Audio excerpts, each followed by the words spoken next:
Hello, graduating class of 2025, parents, faculty, and friends. It's such a pleasure to be with you, even though I'm not with you in person. As you listen to this, I'm flying somewhere over Canada from Vancouver back to my home in Toronto.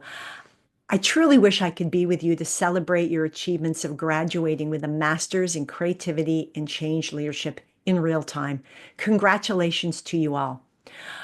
I also want to thank the faculty for the honor to speak with you and to be recognized for my work in creativity and to be amongst the amazing alumni of the year who've come before me. It's humbling and I'm really moved, especially because I never imagined this would be my path.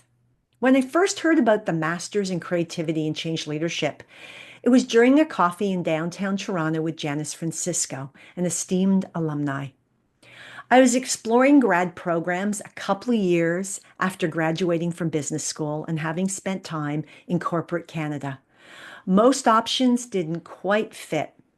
Then Janice started to describe this program. She also had the opportunity while in the program to work with Blair Miller and Sarah Thurber. I remember saying, wait a second, this sounds like something I'd really love. So she encouraged me to talk to Dr. Cindy Burnett, and after one conversation, I knew it. This is where I needed to be. So in 2026, I packed up my car and found myself driving that 90-minute stretch between Toronto and Buffalo, stepping into my first class with Dr. Mary Murdoch. The room was filled with brilliant, curious people from around the world. Turkey, Australia, Denmark, England, the US, and a few Canadians just like me. I looked around the room and thought, my goodness, this is not just an academic program. There's something really special here. But I'll be honest with you, sitting there on day one, I felt a little bit like a fraud. I came from the very serious world of business. What was I doing in a creativity program? I thought to myself, I'm not creative. Maybe they made a mistake in letting me in. And then something started to crack open. Dr. Murdoch introduced us to the creative process and built so much context around it. Suddenly, I felt like I was drinking water from a year's thirst. I realized I've been creative all along. I just didn't have the place where that creativity was recognized or nurtured. I also didn't have the language to describe my own creativity. In business school, I was taught to defend my thinking to the grave. We could ask questions, but doubt was a weakness. I loved my business school education, but I had to start to unlearn some of that in my program. The same for my corporate years in marketing. I was told to hit targets, which were handed from the top down. No space for exploration and curiosity. That was for the ad agency only. And when I tried to include our sales team or the manufacturing group in creative conversations, I was told, don't listen to them. They don't know what they're talking about. It all felt so very wrong. Then I came here and understood why those ways of working weren't working. There was a low level, or maybe high level of hostility to the creative climate dimensions. And they weren't really interested in true collaboration. That's when I started to learn about divergent and convergent thinking. I learned that creativity is useful. It's not just novel. It solves real problems that we face.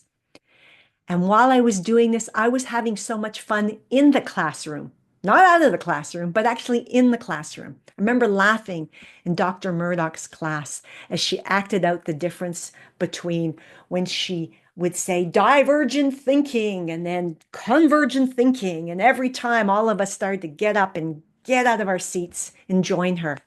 We even had sticky notes with little naps printed on them to place on our desks when we needed a mental timeout. Not because we were napping, or at least not all of us, but because this program honored the natural rhythms of human thinking. What struck me most was the humility of this faculty. There was no sage on the stage. We were co-learners in real dialogue. They respected and wanted to hear about all the experience that got us here. That kind of collaborative spirit runs through the whole program. People share generously.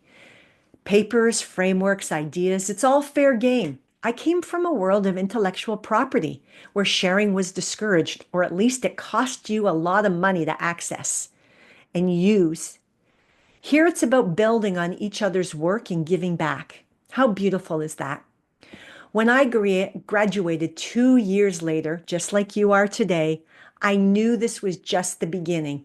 I wanted to stay connected, attend conferences, read the works of others, and keep learning because this program isn't a moment, it's a movement, and now you're a part of it.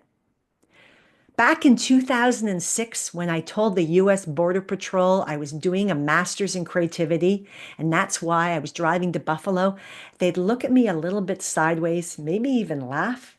What, they'd ask? They then frantically Google it to see if it was a real thing. But over the past decade or so, the world has finally caught on to us. No longer do we have to hide creativity in the corner because people and business leaders recognize it's a strategic necessity. And more importantly, it's a way of being. You spent the last 2 years not just doing creativity, but being creative. You've built emotional intelligence, learned to lead with empathy, developed your own unique creative superpowers, worked collaboratively and creatively, and learned about the power of the different stages and energies of the creative thinking process. And now you're ready to build on all of that and put it into the world. When I graduated, I pivoted my business completely. It's now 23 years old. I saw clearly at the time leaders needed to understand how to lead creative projects and teams and build creative cultures. And often, what people were calling innovation, and I heard this a lot, it was really about creativity. Innovation's the scaling or the commercializing part. Creativity's the spark. It's the human ingenuity. Without that creative spark, there's nothing to scale. Since then, I've had the pleasure of leading and delivering programs all over the world. And while they often have innovation in the title, I know that really what I am developing in these leaders is a creative capability. And because without it, none of the frameworks that we're working on would actually work. So now we're in the age of AI.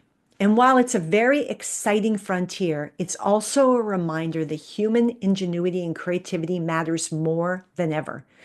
Machines can synthesize, they can now at rapid speed put out so much content, but humans actually create. And now you know how to unlock that in yourselves and others. Creativity shows up everywhere, in workplaces, in communities, in families. My son, who's now 15, is wildly creative. He hasn't done this program. And if I hadn't done this program, I may not have recognized it. He's a handful for sure, but a brilliantly original one. And I love every bit of it. My job as a parent is to just get out of his way and protect and nurture that creativity from the systems that want to tame it.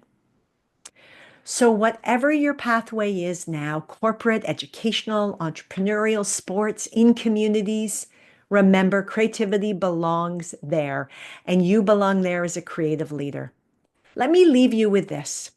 Your immediate cohort is very powerful, but your true cohort now includes a global network of creative change leaders. Stay connected, come to conferences, keep learning, keep creating, and someday, maybe 5, 10, 15 years from now, I hope I'm watching you give this speech as an alumni of the year. Congratulations, class of 2025. The world needs what you've learned here, and I can't wait to see what you do with it. Thank you so much, and I will see you on your journey.